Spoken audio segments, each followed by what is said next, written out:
കർത്താവ് നിൻ്റെ ഉന്നതമായ നാമത്തിന് സ്വസ്ഥം ചെയ്യുന്നു. കർത്താവ് നിൻ്റെ വിശുദ്ധ പൗരോഹിത്യത്തെ മഹത്വപ്പെടുത്തണമേ. കർത്താവ് സഭയിലുള്ള സാന്നിധ്യം പ്രകടമാക്കണമേ. 19 വർഷം ഞാൻ അർപ്പിച്ച കൃപാനയുടെ യോഗ്യതയാണ്.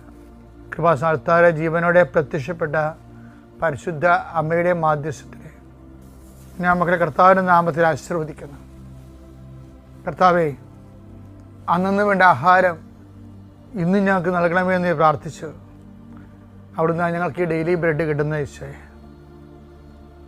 ഇന്നത്തെ മക്കളുടെ ആവശ്യത്തിന് അങ്ങനെ പ്രത്യേക സാന്നിധ്യവും സംരക്ഷണവും നൽകണമെന്ന് പ്രാർത്ഥിക്കുന്നു. കർത്താവ്, ഇന്നത്തെ മക്കളുടെ ചിന്തകൾ, ഇന്ന് മക്കൾ പേടിക്കുന്ന വിഷയങ്ങൾ, സങ്കടപ്പെടുന്ന സാഹചര്യങ്ങൾ, ആലോചിക്കുന്ന വിഷമതകൾ എല്ലാം കർത്താവ് ഏറ്റെടുക്കണമെന്ന് പ്രാർത്ഥിക്കുന്നു. നിൻ്റെ യാത്ര, നിൻ്റെ ജോലി, നിൻ്റെ സംരംഭങ്ങൾ, നീ ഉത്തരം കൊടുക്കേണ്ട വ്യക്തികൾ, നിന്നെ അലട്ടുന്ന മാനസികാവസ്ഥകൾ കർത്താവ് ഏറ്റെടുക്കട്ടെ എന്ന് പ്രാർത്ഥിക്കുന്നു.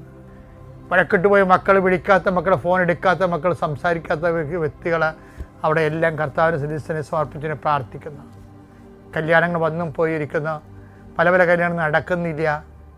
അതുപോലെ തന്നെ പല കാര്യങ്ങൾക്കും ഒത്തുചെയ്യ സമയമാകുമ്പോൾ പണമില്ലാത്ത അവസ്ഥ വരുന്നു.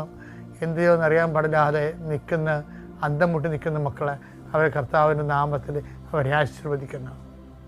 കർത്താവെ, എങ്ങനെ ജീവിക്കും എന്ന് വിചാരിച്ച് ഒരു വഴിയും കാണാതിരിക്കുന്നവർക്ക് ഇന്ന് നീ വഴി കാണിക്കണം കർത്താവെ. 17 മണിക്കൂറിനുള്ളിൽ അവർക്ക് വഴി കാണിക്കാൻ വേണ്ടി പരിശുദ്ധമതയെ മാതാവിനെ ഏൽപ്പിക്കുന്നു. എൻ്റെ കർത്താവിൻ്റെ ഉന്നതമായ നാമത്തിൽ, സഭയുടെ അധികാരത്തിൽ, കുരിശിൻ്റെ അടയാളത്തിൽ, ദൈവശക്തിയ ദൈവവേദന ഞാൻ അനുഗ്രഹിക്കപ്പെടട്ടെ.